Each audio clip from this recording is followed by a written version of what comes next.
Jai Shri Ram. Let us invite Bajrangbali and Ganpati Bappa to a reading of Ramayana. Om Ganpataye Namaha. Om Hanumate Namaha. Srimad Valmiki Ramayan Balkand, Canto 16. In the last canto, we saw Dashrath is performing the Putra Kameshthi Yagya. All the celestial deities, they assemble to take their share of ahuti offered in the yagya. Bhagwan Vishnu also comes there. All the Devi Devatas, they narrate the tale of Ravan's atrocities and convince Bhagwan Vishnu to take human avatar as the son of King Dashrath. You all must have heard of Sur Asur. Now, Sur Asur are not some different out of the world species. Everyone who helps creation and lives for the well-being of others is called Sur, while those who are selfish and power-hungry are called Asur. In the text, gods and Devi Devatas, they are referred as Sur, as they exist for the well-being of the creation. For example, Surya Dev, Varun Dev, Vayu Dev, all these gods represent the positive energies that are essential for this world. So Vishnu Dev, he refers to all the gods as Sur in this canto. Also, today's canto starts with an excellent leadership lesson. In the first few shlok, there is a fascinating dialogue between Bhagwan Vishnu and all the gods. Read it carefully. It emphasizes the importance of good leadership and listening skills. It illustrates how a leader, even when already aware of the answer, ensures that his people feel heard and engaged. First shlok of the canto 16 mentions that while Narayan is all-pervading and omnipresent, but when he is chosen by best of gods to eliminate Ravan, even when he already knows the ways and the outcome, he still says these words to the gods. Hey Sur, hey Dev, what is the plan to kill that demon chief Ravan? What should be my strategy? To eliminate Ravan, who is causing suffering to the sages like a thorn. He asks all the gods. All the gods, they respond to eternal Vishnu, kindly assume a human form and kill Ravan in a war. Hey Arindam, O destroyer of the enemies, Ravan did intense tapasya for a very long time and pleased the creator of the worlds and the firstborn one, Brahmadev. As Ravan found humans as insignificant, the Rakshas ignored the humans while requesting the boon. So Brahmadev, who was pleased with his tapasya, he granted him a boon that he need not fear his life from any kind of beings except humans. Thus, after receiving the boon from Brahma, Ravan has become arrogant and is torturing all the three worlds. He is even abducting the women. Therefore, O enemy destroyer, O Narayan, his end has to come through a human alone. On hearing these words from the gods, the kind-hearted, high-souled Vishnu chooses Dashrath as his father in the human world. At this time, the highly brilliant King Dashrath, who is destroyer of the enemies, but is not having a son, he is performing the Putra Kameshthi Yagya, desiring the progeny. On the other side, Lord Vishnu, he takes leave of Brahmadev and disappears while still being praised by gods and sages for this noble decision. Then, during Dashrath Yagya, a greatly vigorous and energetic divine being emerges. He is having an unparalleled resplendence. His face is red, his voice resembles a drum beat.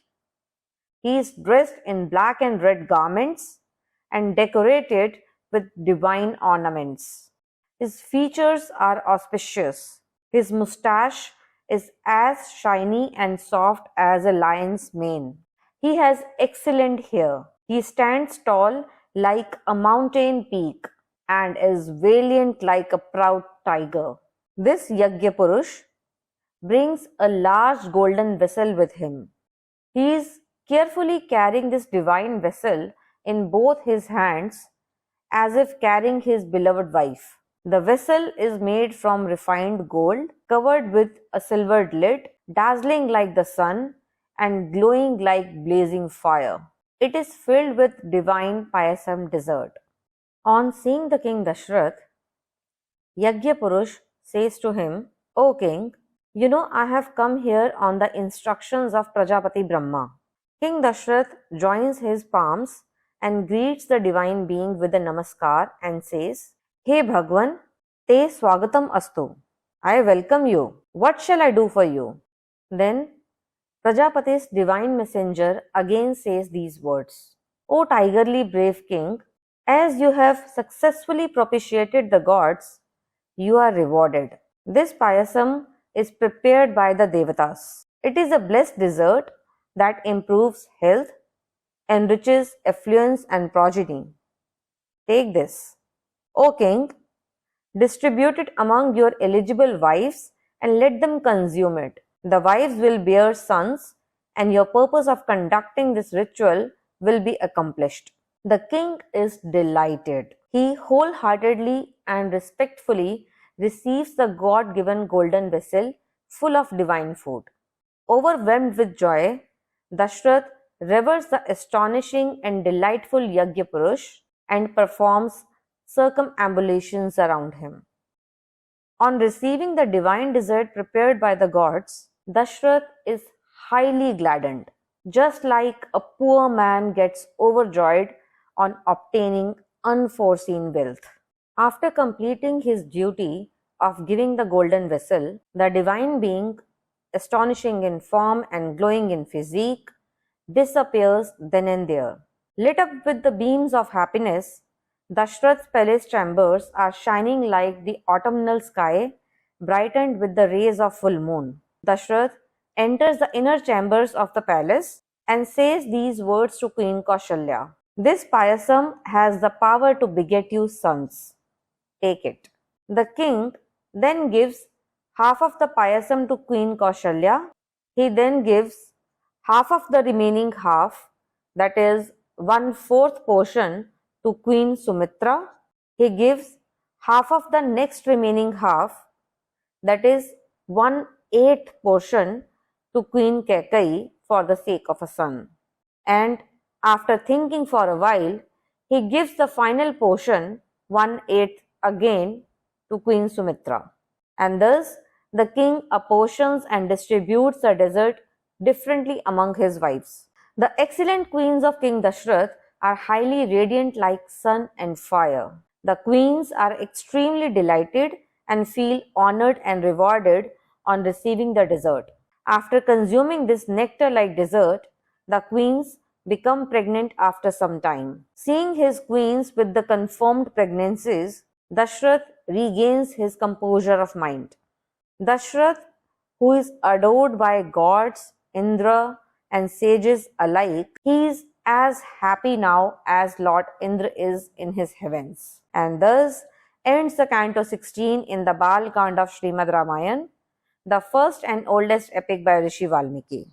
Today in this canto, we saw that Dashrath receives the divine Kheer Prasadam and distributes to his wives. He gave one portion to Kaushalya, two to Sumitra, and one to Kaikeyi. And we all know that Mata Kaushalya gave birth to one son, Lord Ram. Sumitra had two sons, Lakshman and Shatrughan, and Kaikeyi gave birth to Bharat. That's it for today, and next week in Canto 17, we will read how all the Devi Devatas incarnate on earth to support Bhagwan Ram in his mission. Till then, stay blessed, stay tuned, like, share, subscribe, and do comment. Jai Siya Ram. Har Har Mahadev.